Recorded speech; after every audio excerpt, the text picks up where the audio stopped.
Bismillahirrahmanirrahim. Assalamualaikum warahmatullahi wabarakatuh. Alhamdulillahirabbil alamin. Alhamdulillahilladzi wa kafa. Wassalatu wassalamu ala nabiyil mustafa wa ala alihi wa ashabihi ahli sidqi wal wafa. Asyhadu an la ilaha illallah wahdahu la syarikalah wa asyhadu anna Muhammadan abduhu wa rasuluhu alladzi la nabiyya wa la rasula ba'da. Alhamdulillah, puji syukur hanya milik Allah, salawat salam semoga tetap dilimpah curah kepada Nabi kita, teladan hidup dan kehidupan kita, uswah dan qudwah kita, Nabi Muhammad sallallahu alaihi wasallam. Bapak Ibu, sahabat-sahabat sekalian, alhamdulillah senang sekali kita bisa berjumpa kembali. Kita bersyukur kepada Allah dengan syukur yang luar biasa karena nikmat Allah yang tidak pernah bisa kita menghitungnya. Nikmat Allah yang begitu banyak dan begitu besar. Terlebih lagi pada kesempatan hari ini kita masih dibangunkan, masih bisa membukakan mata, masih bisa beraktivitas ibadah kita kepada Allah di sepertiga malam, melangkahkan kaki ke masjid, salat berjamaah, dan dilanjutkan dengan kajian ilmu. Semoga semuanya menjadi jalan keberkahan, jalan sampainya amal-amal kita di hadapan Allah, dan jalan apa yang kita lakukan ini benar-benar sesuai dengan panduan dari Rasulullah SAW. Kita niatkan semuanya karena Allah dan Rasulnya, sehingga kita digolongkan menjadi orang-orang yang selamat dunia sampai akhirat nanti. Bapak Ibu dimanapun berada, sahabat-sahabat sekalian, kita akan lanjutkan kajian kita seperti biasa di hari Senin, membahas tentang fikih, dan masih dalam kitab Fiqhus Sunnah, ya, kitab yang ini ditulis oleh Sayyid Sabir berkaitan dengan fikih, dan kita masih membahas tentang fikih taharah, bagaimana bersuci yang merupakan prasyarat daripada ibadah kita, dan bersucinya pun bagian dari ibadah, tapi syarat sahnya sholat adalah dengan bersuci diantaranya. Nah, kita akan masuk hari ini ke bagian terakhir atau bagian ketiga dari sunnah-sunnah dalam wudhu. Ada 17 ya di kitab Fiqhus Sunnah ini yang termasuk kepada sunnah-sunnah dalam wudhu, dan kita sudah bahas 12 di antaranya. Jadi hari ini kita tinggal membahas sisanya bagian ke-13 sampai ke-17. Sebelum kita lanjutkan ke yang 13 dan seterusnya, saya mengulang ada 12 sebelumnya yang sudah kita bahas. Yang pertama adalah tasmiyah fi awalihi, kita membaca bismillah ketika awal sebelum kita memulai berwudu. Kemudian yang kedua as-siwak, bersiwak merupakan sunnah yang merangkai juga dalam wudu, bahkan sunnah terakhir sebelum wafat yang masih Rasul lakukan dan Rasul pesankan adalah bersiwak. Kemudian ghuslul kaffaini thalasan fi awalil wudu, mencuci telapak tangan 3 kali sebelum kita memulai berwudu. Kemudian al-madmadah salasan, berkumur-kumur 3 kali. Istinsyaq wal istinsar salasan, menghirup air ke hidung dan mengeluarkannya 3 kali. Kemudian yang keenam takhlilul lihya, menyela-nyela jenggot atau membasuh jenggot, membasahi jenggot. Kemudian takhlilul asabi', menyela-nyela atau mencuci bagian sela-sela jari kita. Kemudian yang ke-8 taslisul ghusl, menjadikan setiap bilangan itu 3 kali atau 3 kali cucian, kecuali mengusap kepala 1 kali, 3 kali mulai mencuci telapak tangan sampai mencuci kaki. Kemudian at-tayamum diawali dari kanan, ya, kaki kanan ketika mencuci kaki, kaki kiri awalnya, dilanjutkan dari kiri. Kemudian tangan pun dengan demikian, awali dengan tangan kanan, dilanjutkan dengan tangan kiri. Jadi kanan terlebih dahulu 3 kali, lalu kiri 3 kali. Itu yang disebut dengan at-tasamun. Kemudian yang ke-10 ad-dalku, yaitu menggosok-gosok, ya, agar merata anggota wudunya pada saat berwudu, disunahkan menggosoknya. Kemudian al-mawala, bersegera, ya, tidak dijeda, tapi dari satu kegiatan, satu rukun, kemudian melanjutkan kepada rukun berikutnya. Yang ke-12 adalah masul udhunain, mengusap kedua telinga. Jadi telinga ini tidak disebut di rukun, dia masuk kepada sunnah. Setelah mengusap kepala, maka dilanjutkan dengan mengusap telinga. Itu 12 yang sudah kita bahas sebelumnya, Bapak Ibu. Kita akan lanjutkan ke 13 dan sampai ke 17 ya. Izin saya share screen.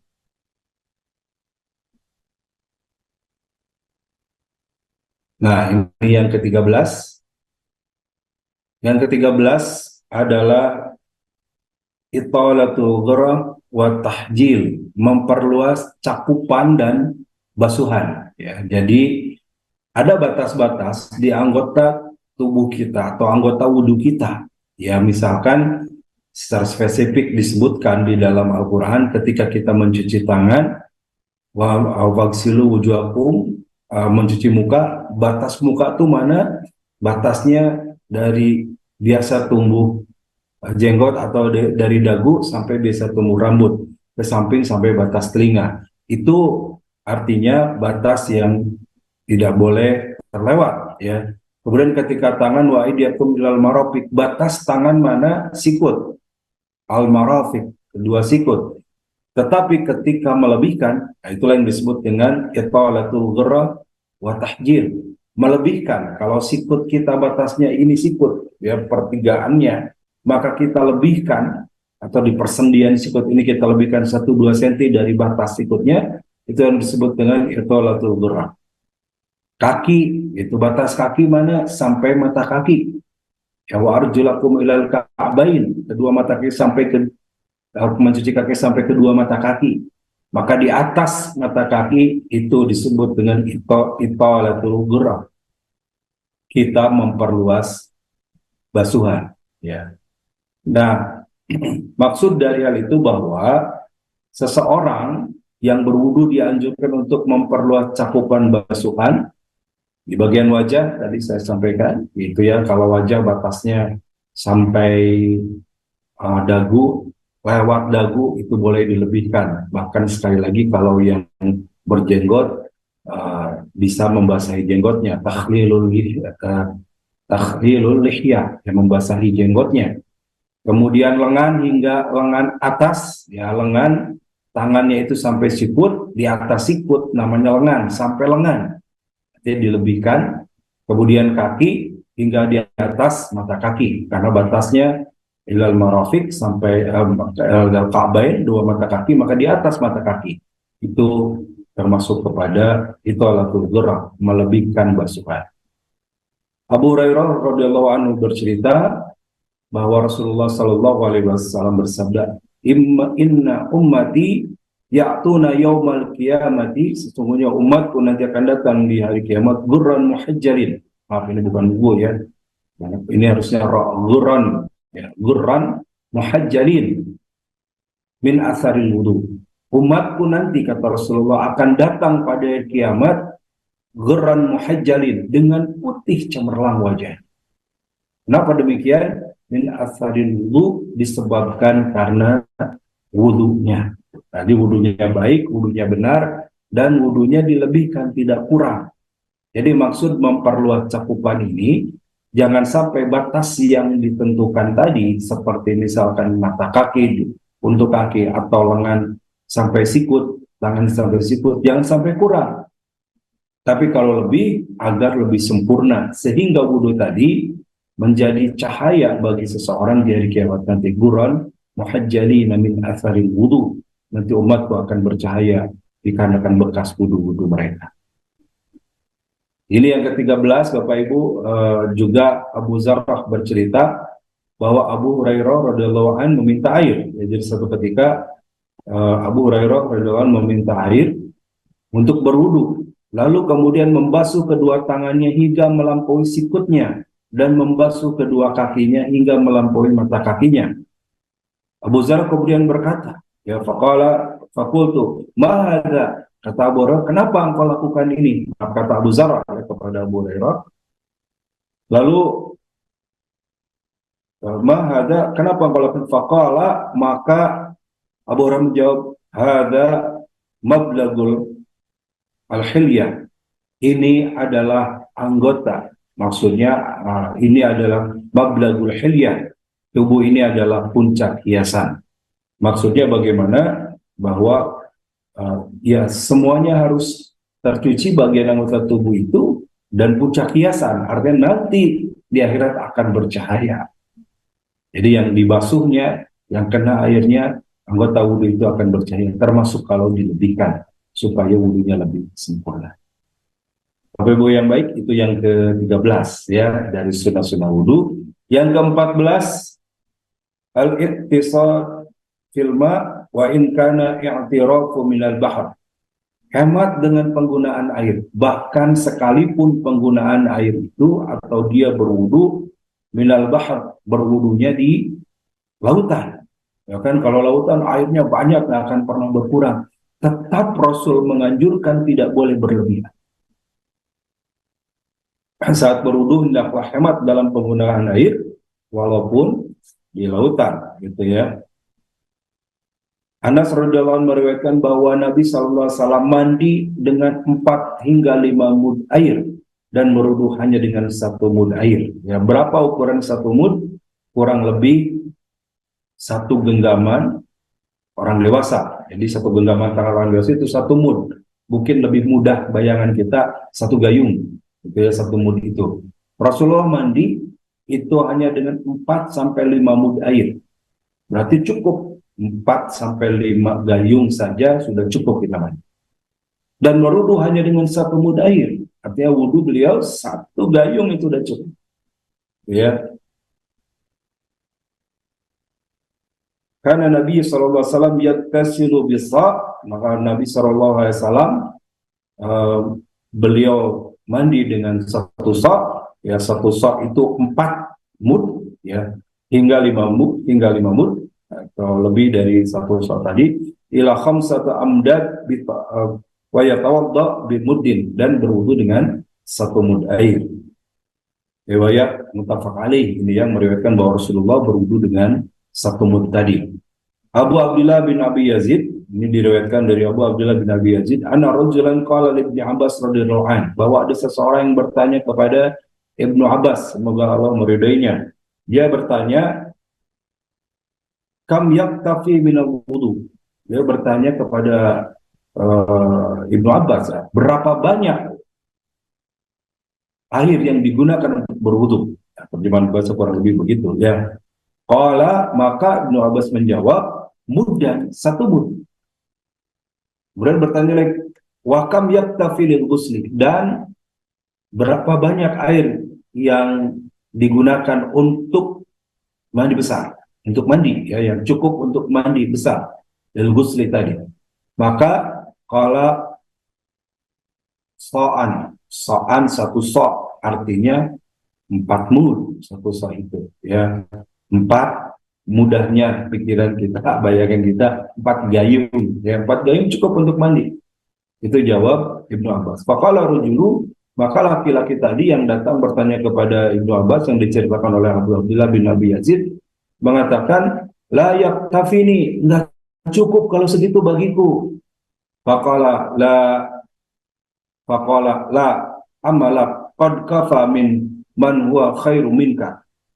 Ya Ibnu Abbas, wahai laki-laki, wahai pemuda, ini kurang lebih begitulah. La amala qad kafa min huwa khairu minka, celaka kamu. Ya, amala itu celaka kamu. Orang yang lebih baik darimu saja itu cukup dengan segitu. Siapa yang lebih baik? Tentu Rasulullah SAW.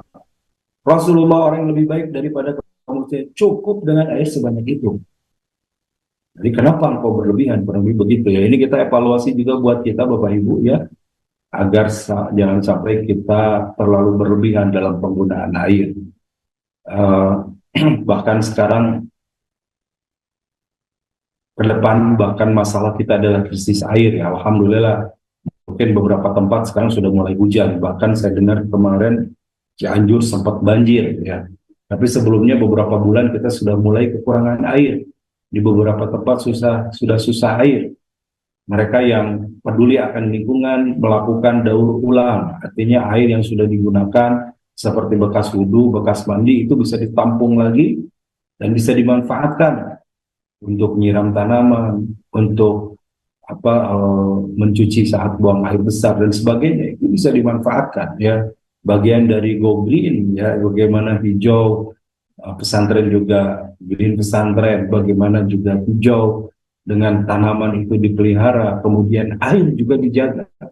Karena masalah ke depan, masalah besar kita kalau sudah kesulitan air, ya ini udah akan jadi masalah gitu ya. Sekarang misalkan ketika BBM naik, minyak naik, banyak yang menjerit masalah. Tetapi nanti akan lebih masalah kalau air semakin langka. Nah, luar biasa Rasulullah SAW sejak dulu sudah mewanti-wanti kita agar kita menggunakan air dengan hemat. Masya Allah ya. Kemudian satu ketika juga Sa'ad ya, ketika menggunakan air itu ditegur, ditegur oleh, diriwayatkan dari an Abdullah ibn Umar radhiyallahu anhuma anna Nabiy sallallahu alaihi wasallam marra bi Sa'din wa huwa yatawadda. Satu ketika Rasulullah sallallahu alaihi wasallam lewat kepada Sa'ad dan melihat Sa'ad itu sedang berwudu. Ya, faqala ma hadha sarab ya Sa'ad. Wahai Sa'ad, kenapa kamu berlebihan dalam menggunakan air ini? Maka kemudian Sa'ad menjawab, faqala wa hal fil ma'i min saraf? Apakah ada berlebihan dalam air? Gitu ya. Masalahnya apakah ada berlebihan dalam penggunaan air, dalam memakai air? Maka Rasulullah berkata, na'am. Ya, kata Rasulullah, na'am wa in kunta ala nahr jarin. Bahkan meskipun engkau berwudu di sungai yang mengalir airnya dengan deras. Kalau sungai kan nggak akan kurang airnya, Bang. Ya, kalau laut apalagi tidak akan berkurang. Tetapi sekalipun wudunya di laut, Rasulullah tidak menganjurkan berlebihan. Sekalipun wudunya di air sungai yang mengalir alirannya deras, Rasul tetap melarang untuk berlebihan di dalam berwudu tadi. Nah, maksud berlebihan ini kata Said Sabiq dalam kitab di sini adalah awal israfu yatahaqqu bil isti'malul ma li ghairi fa'idah syar'iyyan, yaitu berlebihan dalam memakai air tanpa ada tujuan syar'i yang jelas. Ya, misalkan salah satunya adalah yazidu fil ghusli ala thalath. Ya, kita sudah bahas sunnahnya 3 kali dan tidak boleh lebih dari 3 kali. Ya, maka 3 kali itu udah sangat cukup. Walaupun airnya banyak, walaupun di laut, ya 3 kali saja, tidak boleh berlebihan, gitu ya. Atau berlebihan sampai kemudian dibuang-buang, walaupun airnya ada. Masya Allah, itu begitu lengkap ajaran Rasulullah. Ya. Amr bin Sa'ad bercerita bahwa ada seorang Arab pedalam datang kepada Rasulullah. Ya, satu ketika Amr mengatakan bahwa datang seseorang ja'a Arabiyun ilan Nabi sallallahu alaihi wasallam. Ya, disebut Arab pedalaman atau Arab Baduy. Ya, istilahnya kalau di sana ada dulu gitu ya, dibagi dua, ada Arab pedalaman, ada Arab kota begitu. Nah, tapi sama-sama orang Arab itu. Biasanya Arab pedalaman agak lebih kalau dulu kan belum ada informasi, belum ada komunikasi dan sebagainya, jadi agak lebih terlambat menerima ilmunya. Maka mereka ada yang datang belajar kepada Rasulullah, datang kepada Rasulullah dan bertanya tentang berwudu, ya. Yas'aluhu 'anil wudu'i fara'a salatan. Dia bertanya kepada Rasul tentang wudu, lalu Nabi mengajari dengan membasuhnya salasan 3 kali siram. Lalu beliau bersabda, nah ini yang menjadi perhatian kita, Rasulullah SAW bersabda, hadzal wudu, inilah wudu yang benar. Ini bukan hak, tapi harusnya hamzah ya. Hadzal wudu, paman zada ala hadza, barang siapa yang menambahkan dari ini, artinya melebihi dari 3 kali tadi, faqad asa aw ta'adda aw zalama, maka ia telah berbuat yang buruk, dia telah melampaui batas, dan dia telah zalim. Jadi cukup 3 kali, maka jangan lebih dari 3. Kalau lebih, maka dia sudah berbuat buruk, melampaui batas, dan berbuat zalim. Itulah perintah kenapa kita diperintahkan hemat dalam penggunaan air, walaupun air di kita banyak. Ya, walaupun bahkan wudunya di laut, atau wudunya di sungai yang airnya mengalir sangat deras. Masya Allah. Lanjut kemudian Abdullah bin Mughaffal berkata, aku mendengar Rasulullah Shallallahu Alaihi Wasallam bersabda, Rasulullah bersabda, sayakunu fi hadhil ummah qaumun yata'adduna fit tahur wa du'a. Akan datang satu kelompok dari umat ini yang berlebihan dalam bersuci dan berdoa. Berlebihan dalam suci bagaimana? Ini yang kita sedang bahas ya. Jadi berlebihan harusnya 3 kali biar bisa 4-5 kali gitu ya. Kemudian berlebihan sampai menghabiskan air yang banyak. Ya kalau kita bisa wudhu pakai keran dan kerannya kecil saja itu udah cukup, asal merata, tidak usah kemudian wudhu kok wah langsung airnya terbuang sangat banyak. Ya, atau pakai gayung, mungkin diambil di gayungnya sedikit-sedikit, kemudian satu gayung itu tadi Rasulullah dalam riwayatnya bahkan cukup untuk membasuh semua anggota wudhu. Nah kita 1 kali muka aja 1 gayung, muka yang kedua gayung lagi, muka tiga, jadi cuci muka 3 kali 3 gayung penuh habis. Ini termasuk yang berlebihan. Nanti kata Rasulullah akan ada ya ta'aduna fit tahur, berlebihan dalam bersuci. Doa dan doa, bagaimana berlebihan dalam doa? Ada yang berteriak-teriak, ada yang sampai pingsan begitu, ada yang dengan cara-cara yang tidak dicontohkan oleh Rasulullah. Itu yang berlebihan juga dalam berdoa, yang suatu saat nanti akan terjadi kata Rasulullah di kalangan umatku. Imam Bukhari berkata para ulama tidak menyukai, ya ini Imam Bukhari, dia mengatakan qara ahlul ilmi fi ma'il wudu an yatajawaza fi'lun Nabi sallallahu alaihi wasallam. Para ulama tidak menyukai perilaku melebihi praktek apa yang boleh dicontohkan oleh Rasulullah sallallahu alaihi wasallam, khususnya dalam berwudu ini. Jadi apa yang dicontohkan Rasul segitu, ya kita lakukan sih. Tidak usah dan tidak boleh berlebih. Ke-15 adalah berdoa saat berwudu. Nah, pada saat berwudu, ya. Terkait dengan masalah doa saat berwudu ini, di dalam kitab Fiqhus Sunnah disebutkan tidak banyak hadis yang diriwayatkan dari Rasulullah SAW, kecuali ada satu hadis dari Abu Musa al-Ash'ari yang mengatakan, aku menemui Rasulullah SAW membawa air untuk berwudu, lalu beliau berwudu dan aku mendengar beliau membaca, Allahumma gfirli dzunbi, ya Allah ampunilah dosaku, wa wasi'ali fidari, ya, luaskanlah rumah tanggaku, wa barik li fi rizki, dan berkahilah pada rizkiku. Ya, kemudian Abu Musa al-Ash'ari ini berkata kepada Rasulullah, faqultu ya Nabiullah, sami'atuka tad'u bi kada wa kada. Saya dengar engkau berdoa dengan ini dan itu, doa yang tadi gitu ya. Maka kata Nabi, maka Rasulullah SAW menjawab, wahal tarakna min syai'in, apakah kamu akan membuat rukun wudu yang baru? Apakah ada sesuatu yang belum aku sampaikan? Artinya ini menjadi perdebatan kemudian, apakah ada doa pada saat berwudu itu? Imam Nasai memasukkan doa di atas sebagai doa sesudah wudu. Kata Imam Nasai, boleh dibaca doa ini kalau setelah wudu. Nanti terkait nanti dengan nomor 16 saya jelaskan. Ya. Kemudian Ibnu Sunni memasukkan sebagai doa di antara 2 wudu. Ya, bagaimana disebut di antara 2 wudu? Ya, antara wudu yang satu dengan wudu yang lain. Kalau dia wudu kemudian batal, wudu lagi, itu membaca doa ini di antaranya. Begitu. Nah, ini memang menjadi perdebatan, bahkan Imam Nawawi mengatakan kedua pendapat di atas masih diragukan. Jadi terkait dengan berdoa saat berwudu, ini memang terjadi perbedaan pendapat. Begitu. Kemudian nomor 16, nah, ke-16 adalah doa ba'dahu, membaca doa setelahnya. Maksudnya setelah berwudu kita membaca doa. Ya, hadis Umar radhiyallahu anhu qala, berdasarkan hadis dari Umar radhiyallahu anhu, beliau bercerita, kalau Rasulullah sallallahu alaihi wasallam, ma minkum min ahadin yatawaddau fa yasbiqul wudu'a. Siapa di antara kalian berwudu lalu menyempurnakan wudunya, summa yaqulu asyhadu an la ilaha illallah wahdahu la syarikalah wa asyhadu anna Muhammadan abduhu wa rasuluh, illa futiyat lahu abwabul jannah as-samaniyah yadkhulu min ayyuhasya'a. Barang siapa yang dia berwudu, wudunya kemudian dengan sempurna, yusbigul wudu'a, menyempurnakan wudunya, Summa yaqulu asyhadu an la ilaha illallah, lalu dia membaca asyhadu an la ilaha illallah wahdahu la syarikalah. Ini bacaan syahadat ya, kita sebut dengan bacaan syahadat. Asyhadu an la ilaha illallah wahdahu la syarikalah wa anna Muhammadan abduhu wa rasuluh.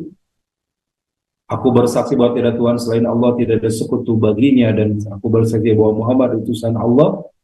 Illa futihat lahu abwabul jannah. Siapa yang membaca tadi setelah wudu, kecuali akan dibukakan baginya abwabul jannah, pintu-pintu surga as-samanya yang 8. Ada 8 tingkatan pintu surga ya.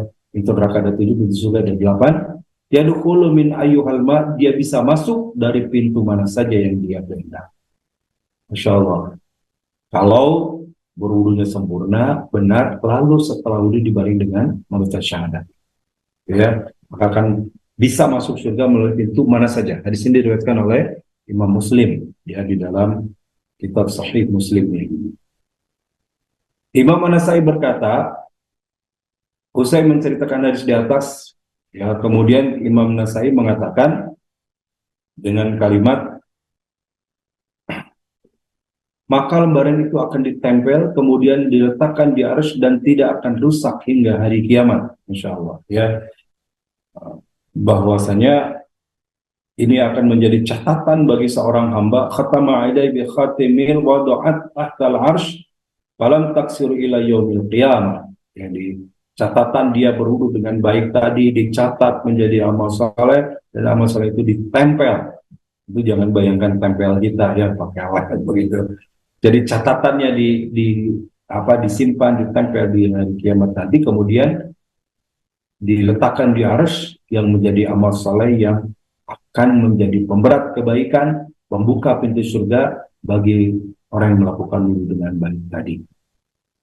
Adapun doa yang merupakan riwayat Tirmizi, jadi kita sering membaca ya setelah wudu itu kita membaca syahadat asyhadu an la ilaha illallah wahdahu la syarikalah wa asyhadu anna Muhammadan abduhu wa rasuluh, kemudian ditambahkan Allahumma ij'alni minat tawwabin waj'alni minal mutatahhirin.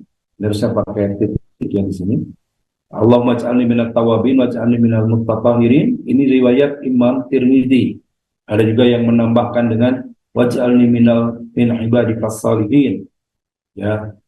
Ia berkata bahwa hadis ini diragukan dan ada banyak hal atau syai'un kabir.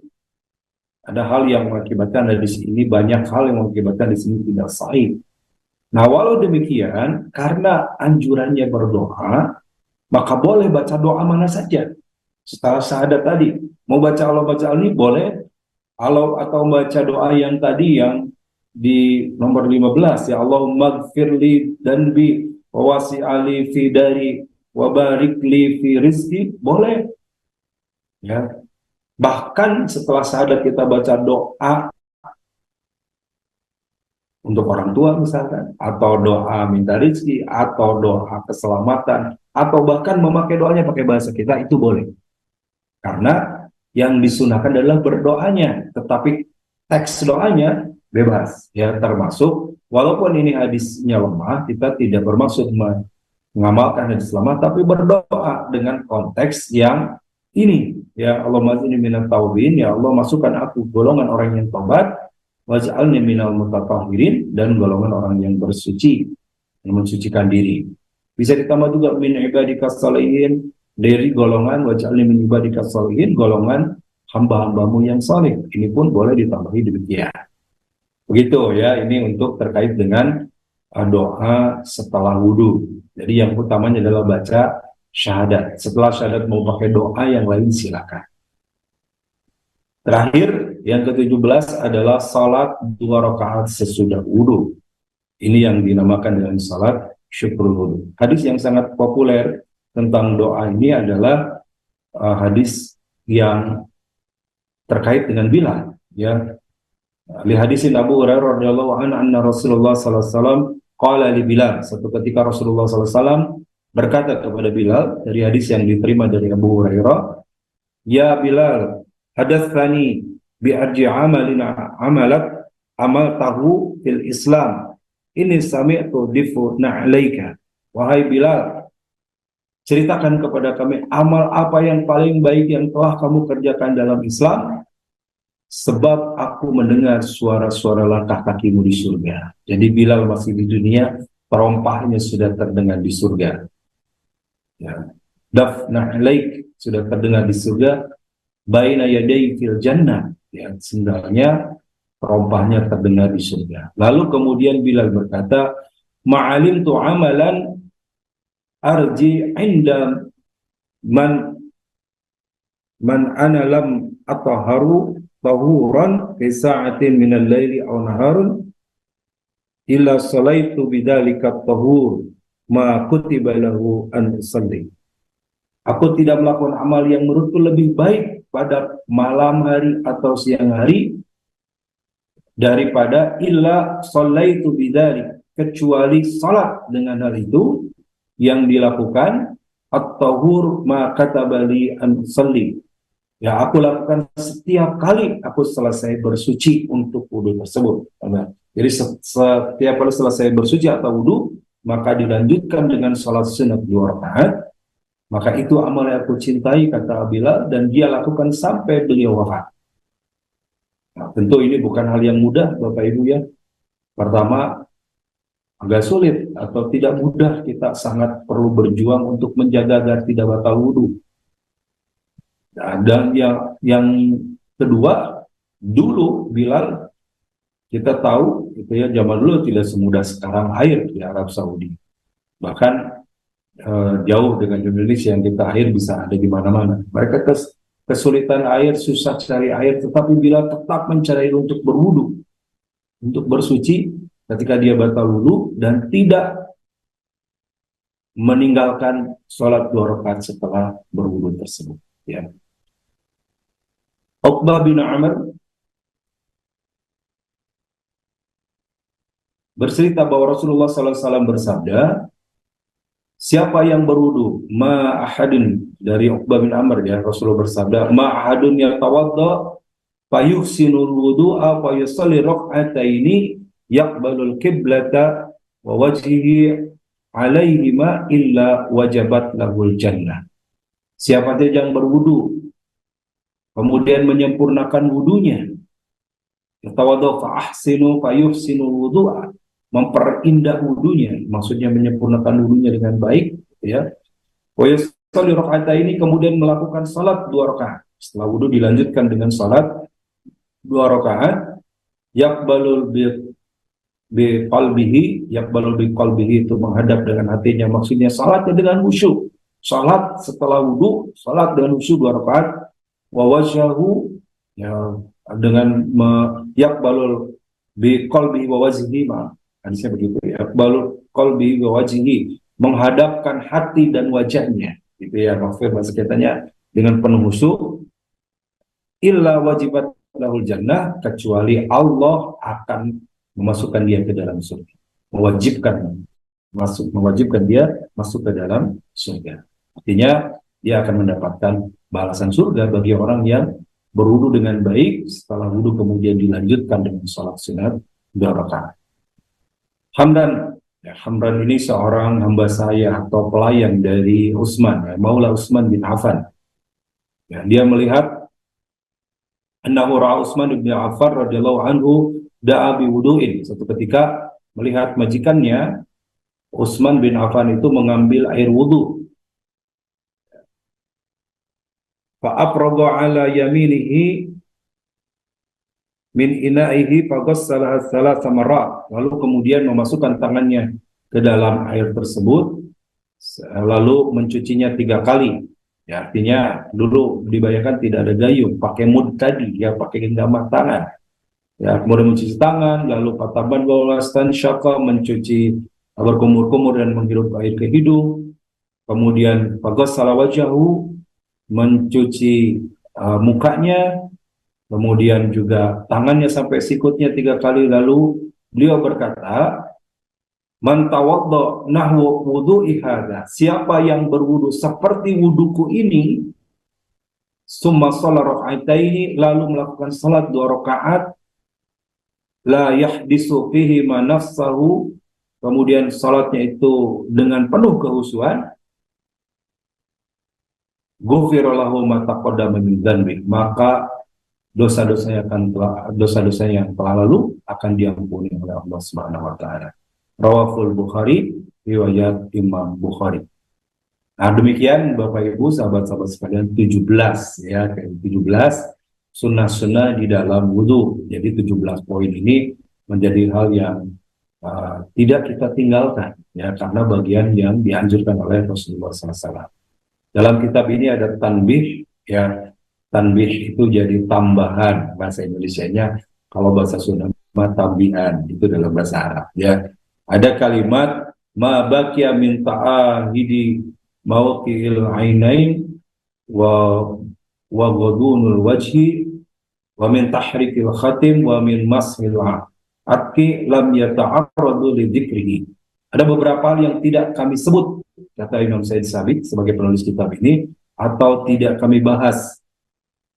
Seperti di sini tahrikul khatim ya, menggerak-gerakkan cincin ketika berwudu, kemudian masul onki, mengusap leher, kemudian summa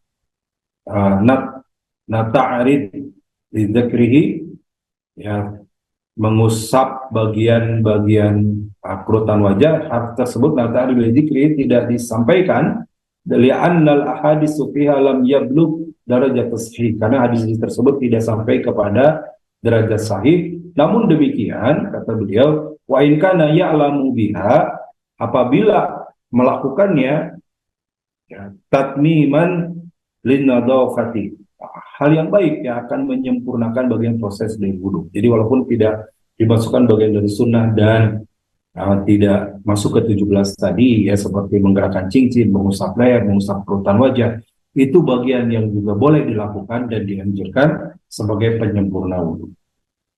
Nah, juga yang 17 ini kenapa harus dilakukan? Sekali lagi, ada istilah makruh ya. Jadi lawan sunnah ini makruh, sebagaimana lawan wajib itu haram. Yang wajib dilakukan berpahala, ditinggalkan berdosa, berarti haram untuk ditinggalkan. Yang sunnah dilakukan berpahala, tidak mengapa kalau tidak dilakukan, tapi merugi ya. Tidak ruginya kenapa? Ya kesempatannya, kesempatan bersunnahnya tidak diambil. Nah, berarti lawan dari sunnah ini makruh. Artinya kalau tidak dilakukan tidak apa-apa, tapi kalau dilakukan maka berpahala. Begitu. Demikian Bapak Ibu, selesai kita membahas bab sunnah dalam wudu ya. Kita akan lanjutkan dengan dialog tanya jawab. Masih banyak waktu, insya Allah baru 5.38, masih ada kurang lebih 22 menit ke depan. Silakan Bapak Ibu, sahabat-sahabat bisa chat melalui link Zoom yang di chat, atau juga bisa juga melalui YouTube ya, bisa di chat yang di YouTube, yang di IG, yang di medsos lainnya ya.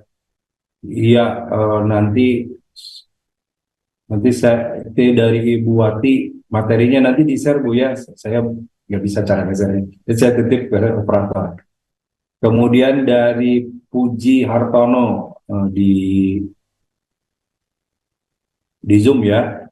Assalamualaikum Ustadz, izin bertanya, apakah boleh menampung air bekas wudu untuk kegunaan lain, misalnya menyiram tanaman agar tidak terbuang sia-sia?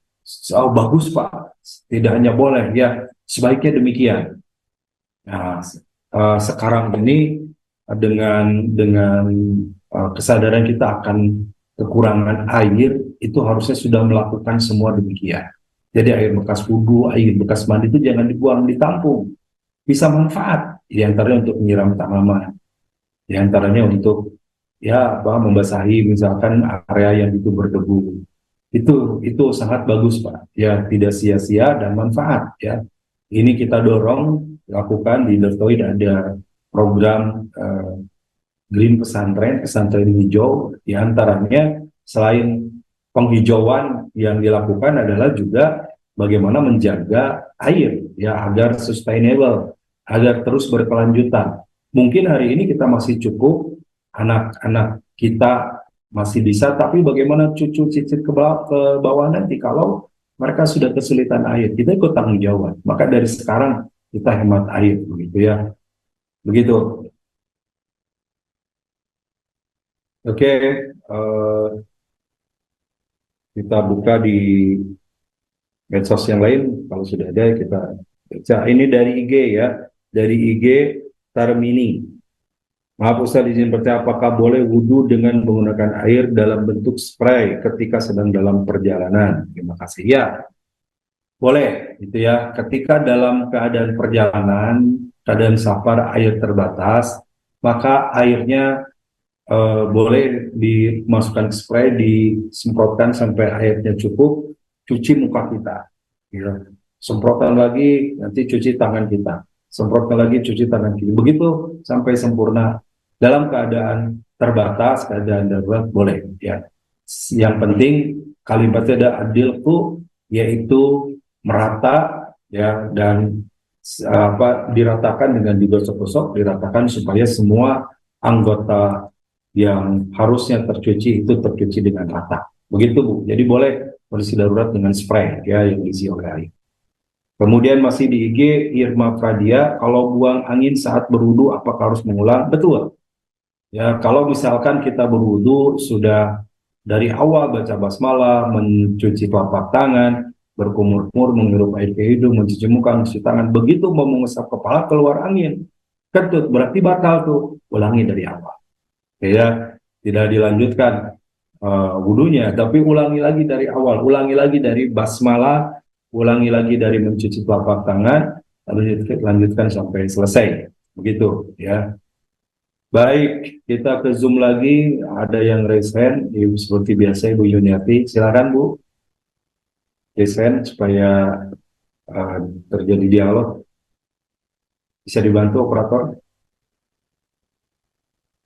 Baik, kalau belum bisa, dilanjutkan dari Ida Nur di Zoom juga. Terima kasih, ini Bu Ida pertanyaannya.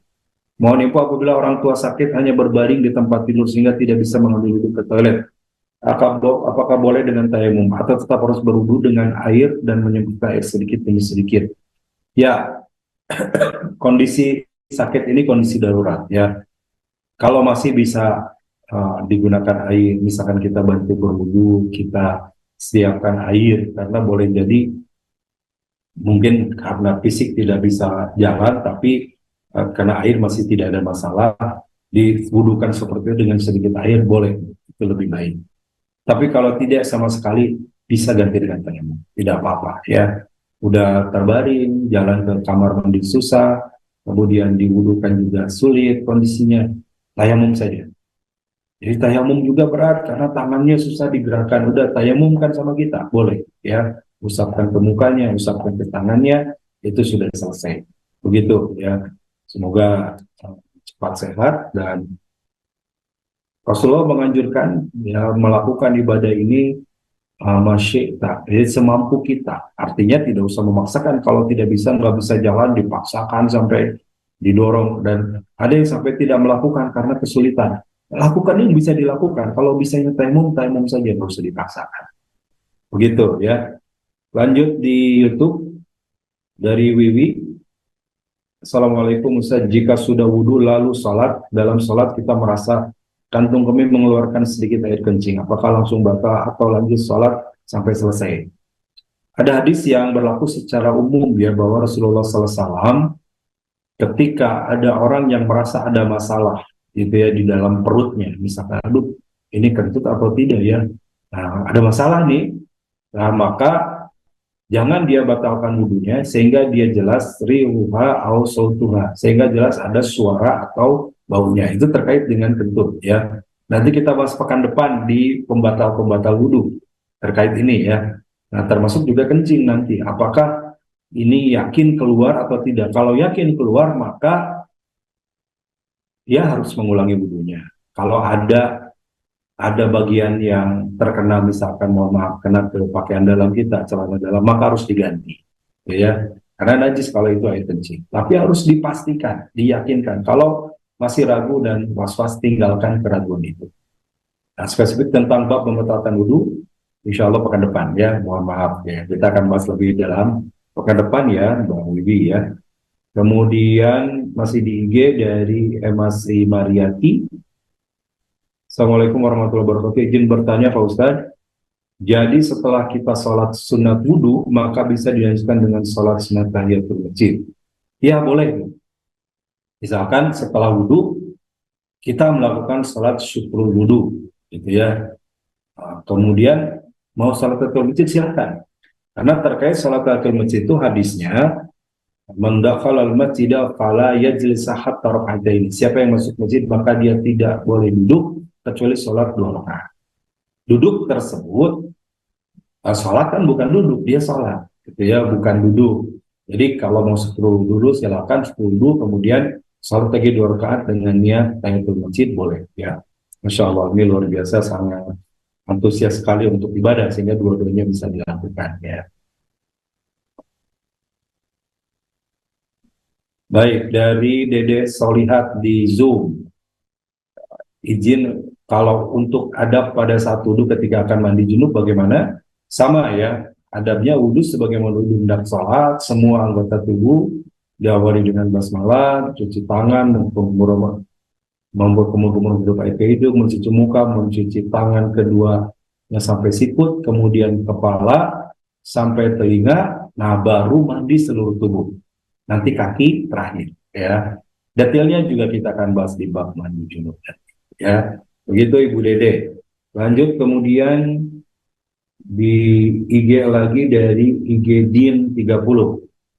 Apakah berbicara atau menjawab pertanyaan orang dalam antrian, bukan mengobrol, ketika berwudu itu membatalkan wudu? Nah, berbicara tidak ya, tapi Rasulullah SAW termasuk hal yang tidak mau dianjurkan atau Rasul melarang berbicara di dalam toilet, termasuk adab ya, adab di dalam kita buang air ketika buang air kecil, buang air besar atau berwudu, itu adabnya tidak berbicara.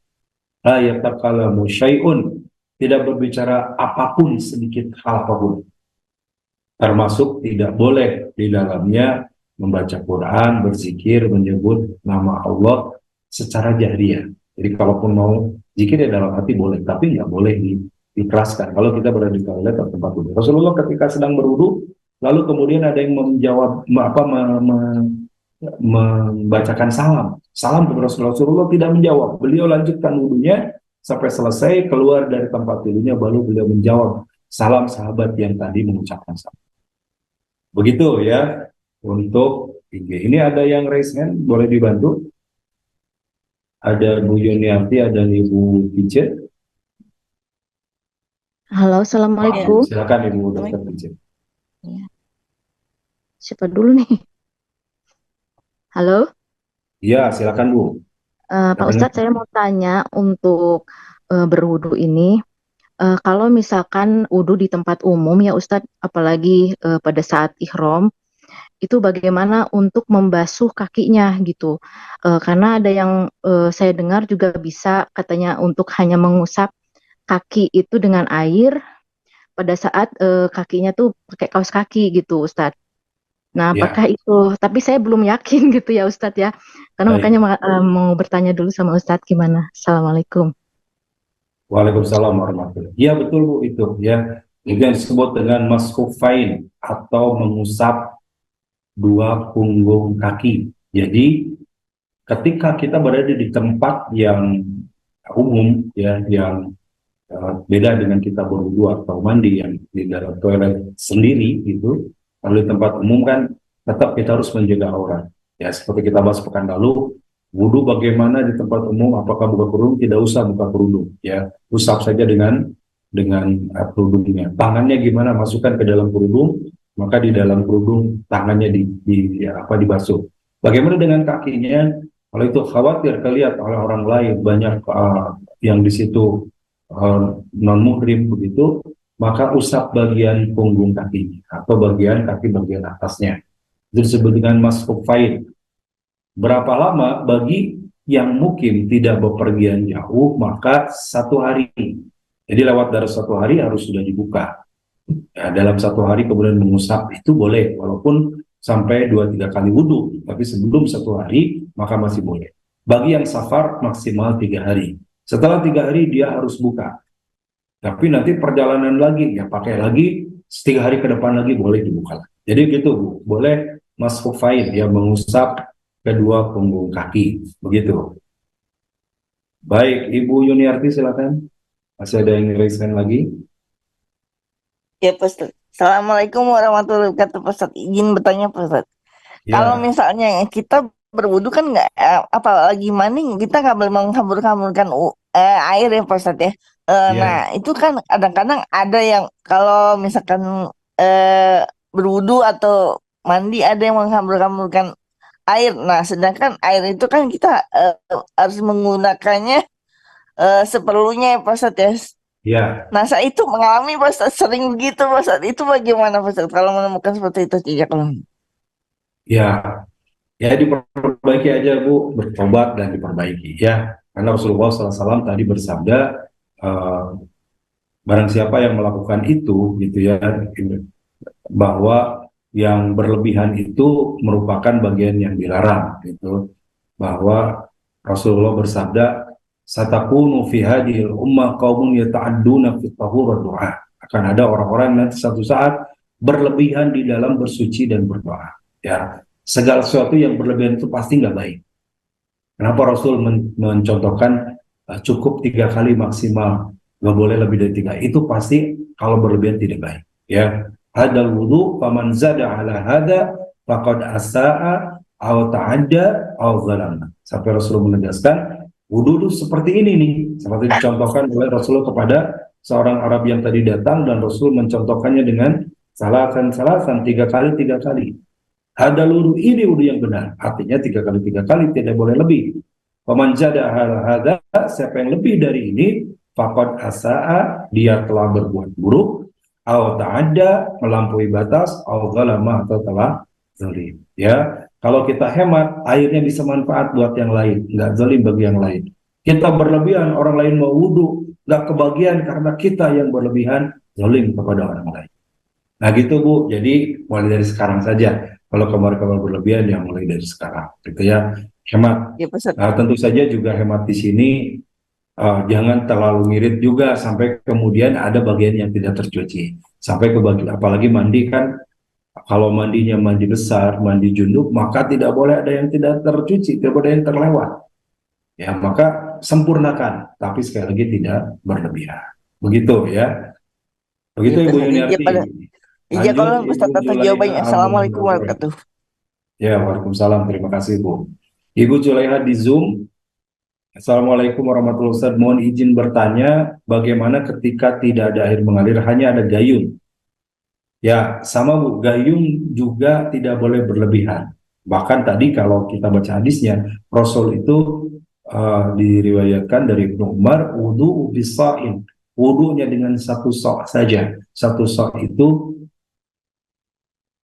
maaf wudu bimudin ya, gosala bisain wa wudu bimudin. Rasul itu mandi dengan satu sok dan berwudu dengan satu mud.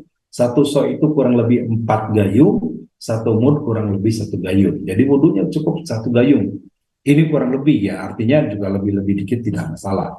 Intinya tidak boleh berlebihan. Nah, bagaimana kalau dengan gayung? 1 gayung itu tergantung juga ukuran gayung ya. Sekarang ada gayung yang kecil, gayung yang sedang, ada yang besar. Nah, perkirakan saja 1 gayung itu cukup untuk wudhu. Kalau ya lebih lebih sedikit sih tidak apa-apa ya, kalau ingin menyempurnakan misalnya, tapi tidak boleh berlebihan. Bagaimana kalau tidak ada keran pakai gayung? Pakai gayung nggak apa-apa, tapi sedikit-sedikit ya. Maaf kalau ini gayung gitu ya, 1 gayung, kemudian kucurkan, cuci muka, kucurkan lagi cuci muka. Ini masih air yang sama di dalam gayung itu. Kucurkan cuci tangan, kucurkan mungkin sampai maksimalnya 2 gayung lah selesai wudhu kita, kalaupun tidak 1 gayung. Jadi begitu Bu, dialirkan saja air itu melalui air gayung itu dari kalau gayungnya di tangan kiri kita ya simpan ke tangan kanan dicucikan. Sebaliknya kalau untuk tangan kiri simpan di tangan kanan, kemudian ke tangan kiri dan ratakan. Yang penting merata ya, adilku tadi tidak ada bagian yang tidak tercuci. Begitu Bu Zulaiha ya. Lanjut, kita di IG lagi ya. Ini pertanyaan di IG. dari Nafsah Mut. Assalamualaikum, Ustaz izin bertanya, kalau mentayamkan orang sakit stroke, apakah harus mengganti popok setiap mau sholat? Ya, kalau misalkan memungkinkan untuk diganti itu lebih baik. Ya, ganti saja. Ya, itu tugas yang sehat membantu yang sakit. Tapi kalau tidak memungkinkan karena baru diganti sudah bocor lagi, baru diganti sudah pipis lagi, ya tidak apa-apa. Itu udah kondisi darurat, ya, yang memang sudah tidak memungkinkan kita ikhtiarkan lagi, tidak apa-apa. Kalau masih diikhtiarkan diganti, berarti 5 kali waktu diganti, apapun nggak diganti, tapi dilepas gitu ya pada saat sholat saja sehingga tidak membawa najis yang tersisa di pampersnya gitu ya, maka itu juga bisa. Begitu ya, yang penting aman, tidak ada najisnya. Tapi kalau kondisinya sangat tidak memungkinkan, sholat saja dengan kondisi yang ada. Begitu ya. Dari IG uh, Puji Waluyo, ya. Bolehkah kita bermakmum dengan makmum lain yang masbuk? Ini nanti bab salat ya. Bab salat ada bab masbuk. Boleh atau tidak, ini berbeda pendapat, tapi para ulama ada yang membolehkan. Itu bagian dari implementasi hadis salatul jamaah afdal min salatil fardhi. Bahwa salat berjamaah itu lebih utama dari salat sendiri. Maka sekalipun kita masbuk, kemudian ada orang makmum yang dia juga masbuk, melanjutkan, maka kita bermasbuk kepada makmum yang masbuk tadi. Jadi yang masbuk tadi berubah jadi imam, dia baru datang jadi makmum. Nah, itu pendapat banyak para ulama yang membolehkan. Begitu. Lanjut dari Salihanan, ya, dari IG, boleh terangkan sedikit mengenai menyapu air wudhu di atas mata kaki saja tanpa membuka kasut. Oke, tadi ya, maksudnya mengusap punggung kaki tanpa membuka sepatu atau tanpa membuka kaos kaki, gitu ya, bagi wanita. Tidak membuka kaos kaki bagaimana tadi seperti pertanyaan Ibu Picir. Jadi diusap saja ya, caranya ini kaki kita usap bagian atasnya, cukup bagian atas, bukan tidak bagian bawah. Ya, itu yang disampaikan oleh Ali bin Abi Thalib, laukana birahi lamasahu tahtaha. Kalau agama itu dengan akal, tentu aku akan usap bersih itu bagian bawahnya, karena kan bagian bawahnya yang kotor dari sepatu itu. Kenapa diusap bagian atasnya? Karena Rasul yang mencontohkan, dan tugas kita samina wa ta'na, ikut apa kata Rasul, maka itu yang kita lakukan. Ya, tidak usah mengada-ngada gitu, karena yang kotor bawahnya diusap bawahnya. Enggak, Rasul mencontohkan atasnya. Nah gitu ya. Jadi begitu caranya, diusap bagian atasnya. Ini yang pakai kasut tadi, maaf, kasut itu mungkin kaos kaki ya, kaos kaki atau sepatu, usap bagian atasnya, selesai seperti itu. Tidak usah juga dengan bagian bawahnya, begitu. Kemudian masih di IG, izin bertanya, pada saat kita setelah selesai sholat mau lanjut berzikir, tiba-tiba buang angin, apakah harus ambil? Ya, zikir tidak wajib wudhu ya. Kalau sholat harus berwudhu, kalau zikir enggak. Jadi lanjutkan saja zikirnya sekalipun tidak punya wudhu, sekalipun sudah batal wudhu.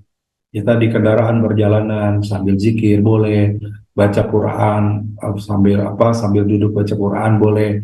Kemudian juga setelah sholat kita zikir sambil duduk, walaupun batal lanjutkan zikirnya, tidak masalah. Ya. Terakhir 1 menit lagi dari YouTube Sudirman, izin kalau misalnya wudhunya di masjid, mana yang harus dikerjakan sholat atau tahiyatul masjid dulu? Syukur wudhu atau tahiyatul masjid dulu maksudnya?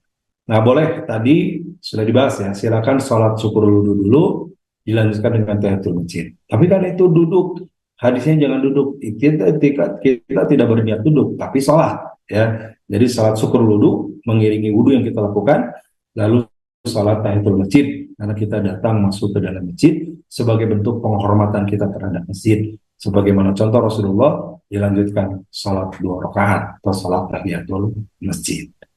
Demikian, alhamdulillah sudah terjawab semua pertanyaannya, baik yang di IG, di YouTube, juga di Zoom.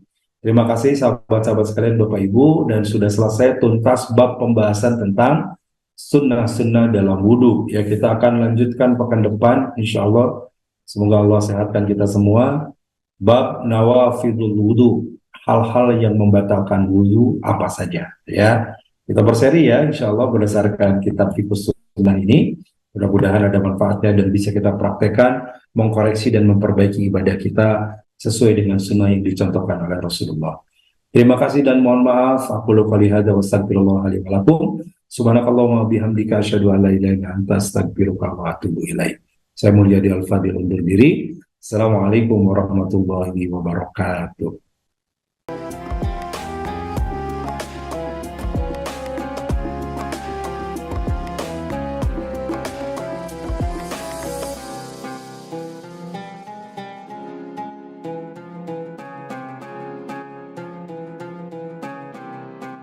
Jangan lupa, saya bilang sekalian, terus berlangganan di Darut Tauhid Official.